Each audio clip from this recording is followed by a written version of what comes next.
Hello, I'm Malcolm Haslett. There are some common misconceptions about lutes and butterflies. Really? Let's find out more next on OurTime.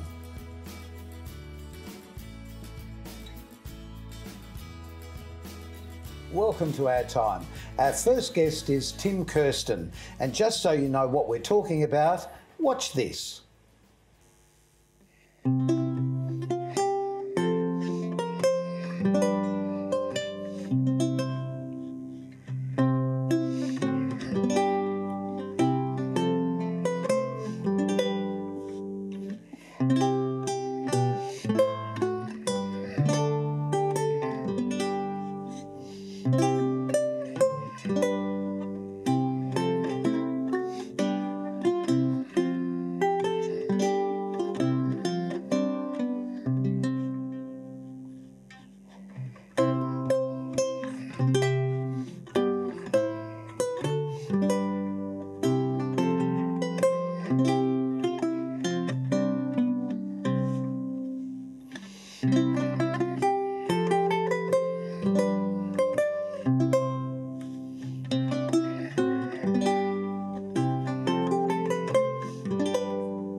It's just fantastic. And here's the man with the fingers and the instrument.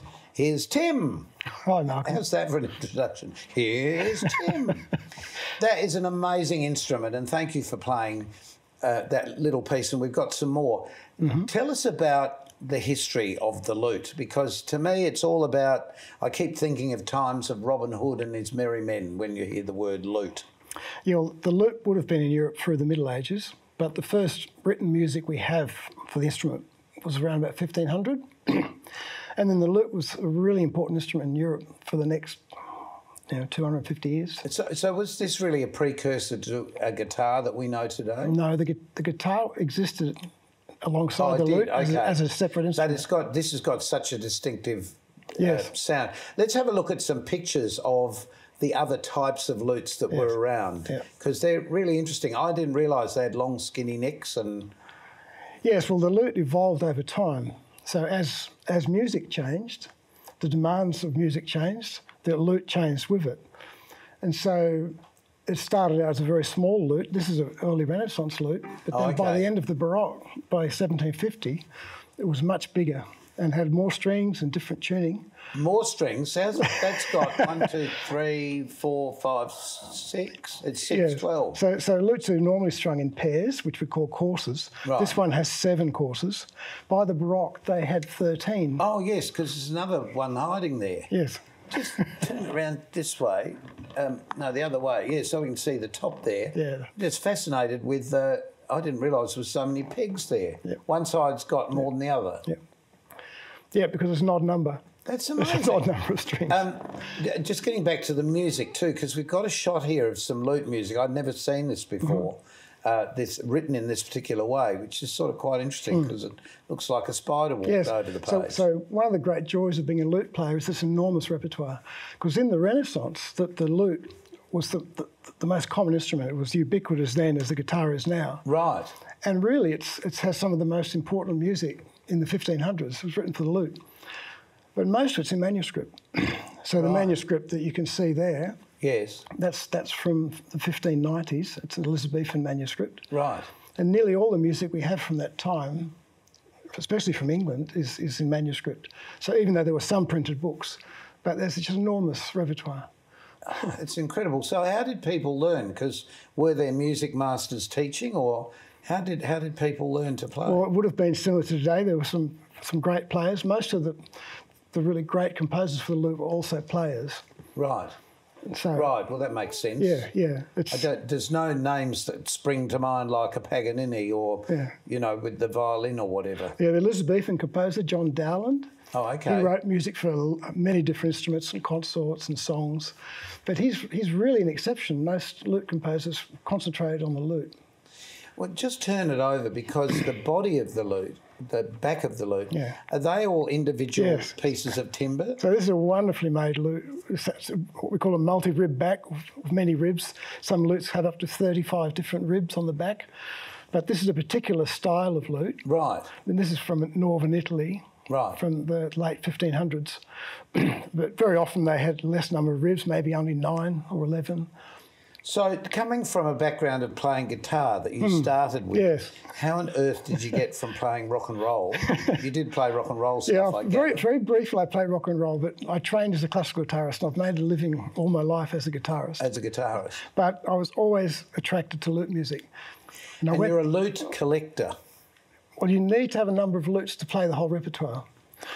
Right, so, and when you just said before, this is a baritone, did you say? Well, a tenor or an alto lute, but they come in different sizes. That's for one thing. And that denotes the name? Does it have a name like the soprano and bass and... Well, there are many different sizes.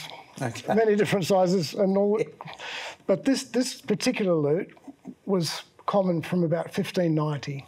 Right, and how old is this? Because it's not that old. The back was made 20 years ago, but the front was made last year. Oh, okay.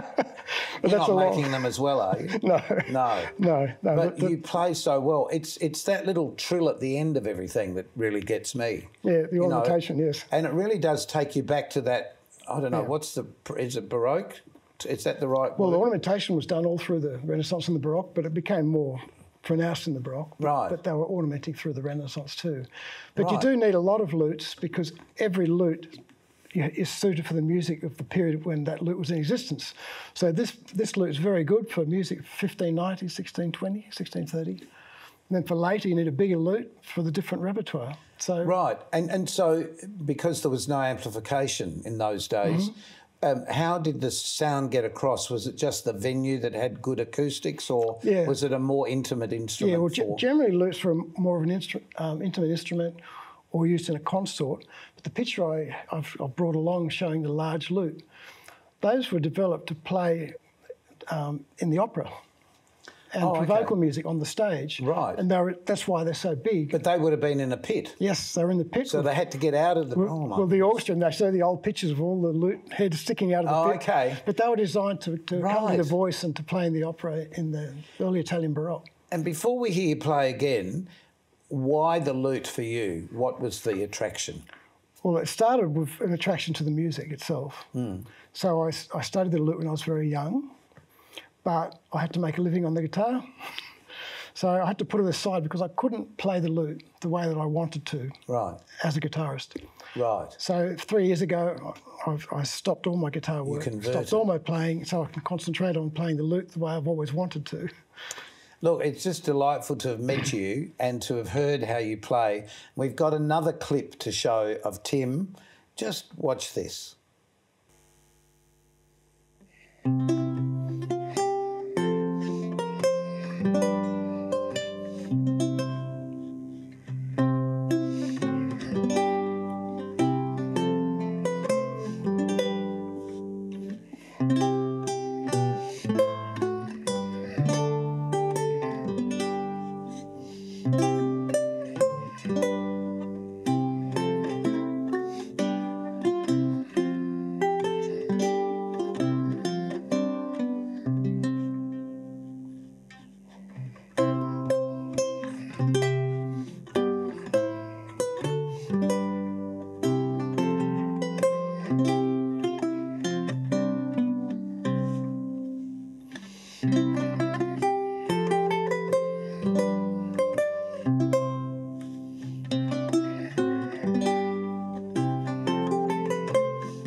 Last time we had our next guest on the program, I was covered in a stick insect and Janice was a bit concerned. Kristen Messenger, welcome back. Thank you, Malcolm. And we said on that program we had to have you back again to talk about other bugs and slugs, because that's what you call yourself, Miss Bugs and Slugs. That's what I do. I'm a bug lady. I've heard that. Yeah. Hey, you brought in some really interesting stuff, so let's just bang straight into it. First of all, you've got to have a look at this. Just have a look at these lovely little characters down here. I've stuck my finger there so you can actually see. And I'll do exactly that. And that's how they start, as the tiny little egg there. And then suddenly we have a caterpillar. Pretty amazing stuff. Now I've just got to get back in the seat again. Hello. Now, what happens after that? Well, I thought I'd run people through the life cycle of a butterfly and the life cycle of a moth. So that is the beginning of... So that's a butterfly. Right. So that's a monarch butterfly.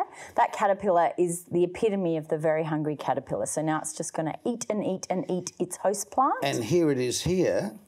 Yep, that one's getting nearly big enough to make a chrysalis. It's the blacks. There you go. Look at him there. Or her there. Can't tell. Can't tell. How do the caterpillars tell? Well, when they're adults, you can tell. Right. But, while they're caterpillars with monarchs, that's what that is. You can't tell. And hanging under here in a carefully prepared container. Yeah, that's right. One we've with prepared little earlier. holes in the top. Yeah. So that's about to make a chrysalis. So when it hangs and it forms that little C shape, yeah, that's how you know it's about to make its chrysalis. So any moment now, because that one's been hanging for a while, it will split out of its exoskeleton, and the exoskeleton will roll up away, and you'll be left with a chrysalis. And the next one... Which looks like... Looks like that, yep. How come you don't speak like David Attenborough? Oh, well, I probably could. What you can see there, Malcolm, is a chrysalis. And if you look very closely, you will see the exoskeleton at the top there. Is that David Attenborough enough? That's the little bit of... That's that little bit up there or there. Yeah, that's what that little... That's what it was covered with before. Yeah, and the chrysalis is just another exoskeleton. And different butterflies, if you have a look at the next... Oh, yeah, there's the adult. So the adult, in this case, is a monarch butterfly, which is introduced in Australia, so it's not a native butterfly. Which will end up looking like that. It'll end up looking Tell the like truth, that. you had some hatched this morning and they just flew away.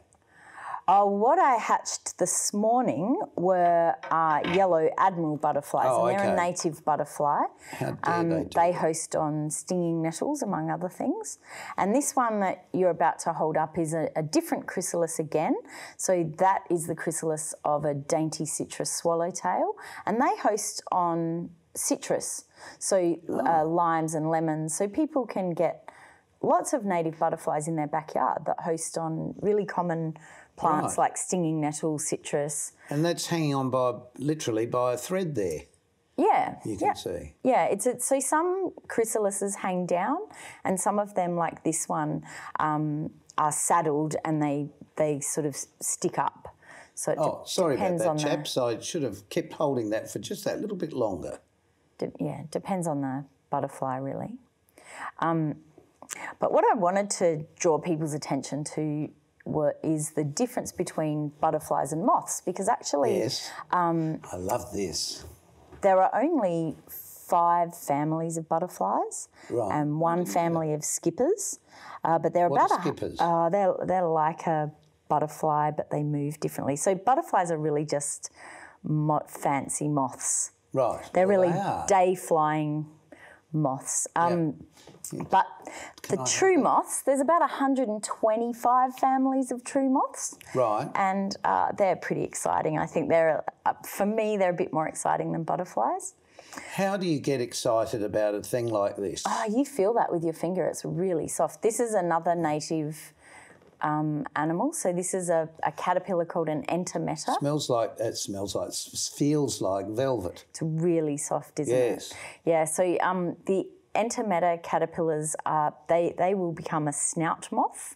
In fact, there's a cocoon up there on top of the leaves, which you can probably see. It's made of white silk. Can you see that? Yep. And it's tucked away. It's hidden inside those leaves. Oh, yes. Hang on. I'll turn it around. I don't know if you can see. It's in this section here. You can just see a little bit.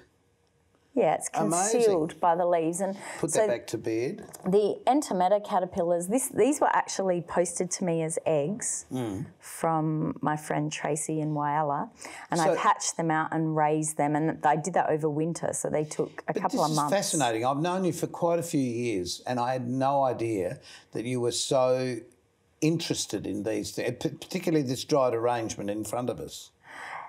Oh, yeah, well, these are something different again. So these are also technically they're moths as well. Right. But they belong to a group of moths called the Case Moths or the bag moths. And most of them are dead now. They're just old cases that I've collected. But if you look really carefully, I'm actually just I thought it was your Christmas tree with a bit of decoration Can you see this one's moving? Can you see that one is moving? Yes, well, maybe. It's the... Which way? Oh, there it is. Yeah. It did move. It's that one there. Yeah. So hang on. I don't know which way you need to turn it so you can... There, I need to go all the way around. Hang on. Ah, there you go. Yep, perfect. Where is he? Yep, right there. Oh, there. So, no, he's here. Oh, there. Okay. Right. Oh, yes, we see. Yep. So what case moths do... Right there. And you can see that he's alive because he's attached green leaves to his... Could I touch him? Yeah, you could. Nothing will happen. This one here we're looking at. Oh, he moved. Now, I get asked a lot of questions about the case moths and the bag moths, and they're pretty beautiful. They make these really elaborate costumes out of twigs and leaves and sticks and bits. Yes. Some of them use lichen. And all of these are the same. No, they're all different species of right. case moths. So this world is so fascinating. I can see why you're so attracted to it. Oh yeah, like I love that. Every year I try to ask myself a question that Google can't answer. And so one year the question I asked was, how do they do this? Like, do they hatch out of their eggs and immediately build their case, or, what do they do? Because they've not really been very well studied. So I bred them, and it turns out that from the moment they hatch, they start to skeletonise leaves, and they make a little silk bag, and they cover that little silk bag with skeletonized leaves. Right. And then from then, depending on what species they are, they go on to either cut little twigs or cut out little pieces of leaves, or some of them... They make a house. I just found one in Whyalla that makes this really elaborate zigzag pattern of twigs, and I've got some from the rainforest in Queensland that a friend found for me, and they cover their bag in lichen, and the little caterpillar just carries that around and makes it bigger and bigger and bigger as it goes. You can actually see the one that moth is, the one that the live one is sitting on. That's a tower case moth, and you can actually see, if you zoom in on that, you can see how it's made rows of little sticks. This one and here as it above, gets bigger, yes. it's added a new row.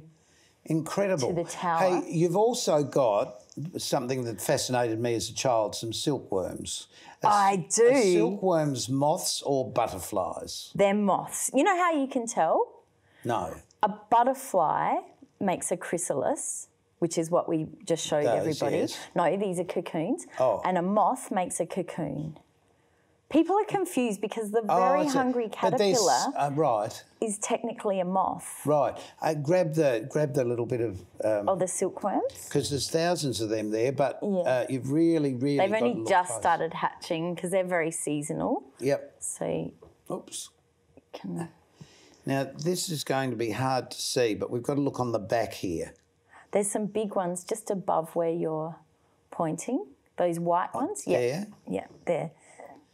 But they're still only less than a week old.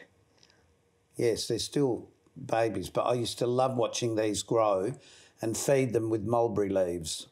Yeah, they only eat mulberry, so they're Yes. a little bit tricky for people who don't have access to mulberry, but I love them. I breed thousands of them every year. But I felt really bad about putting them in hot water, so I never ever got silk from them. I just let them continue. Oh, you don't have to do that. I never ever boil them because in hot water. I waited for the moth to come out, because I found that much more fascinating, and then watch them lay all their eggs on paper. You can still get the silk if you wait for the moth to come out. I let the moths emerge, and then I boil the cocoons once the moths are no longer in them, and then I card them on a carder that spinners use. Okay, we've only got a few seconds left. Tell me in simple terms the difference between a moth and a butterfly. Okay, well, there's 4 main differences, although there's exceptions to them all. But a moth makes a cocoon out of silk. A butterfly forms a chrysalis, which is like a bag. Like an outside skeleton. Yeah, it's like an exoskeleton bag. While it mixes itself like up inside and becomes something else. Yep. Is that right? So the moth has a pupa inside the cocoon, whereas the chrysalis is the pupa. Right. Yep. Moths usually have feathered antennae. Yes. So whereas butterflies have fine clubbed antennae. Right. Generally, sometimes the club's not so obvious, just like sometimes the feather's not so obvious, but that's a difference. Moths have something called a frenulum that is like a little hook that joins their wings together so they can flap them dependently on each other, whereas butterflies flutter independently. They don't have that frenulum. Oh, right. And for the most part, butterflies are day flying and moths are night flying. But there are some exceptions to those rules. Well, I've got a question, but I'll have to ask that in a minute. We'll be back in a tick with Kristen.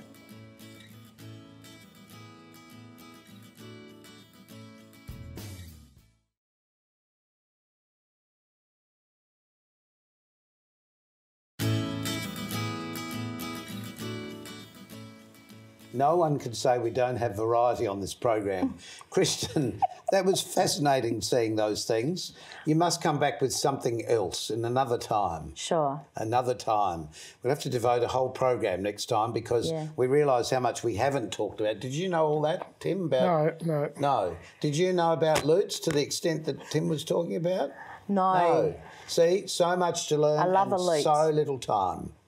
Well, fortunately, before we started this program, we recorded 3 numbers with Tim playing. And as we say goodbye, and thank you very much to Tim and thank you very much, Kristen, keep yourselves nice until next time we meet.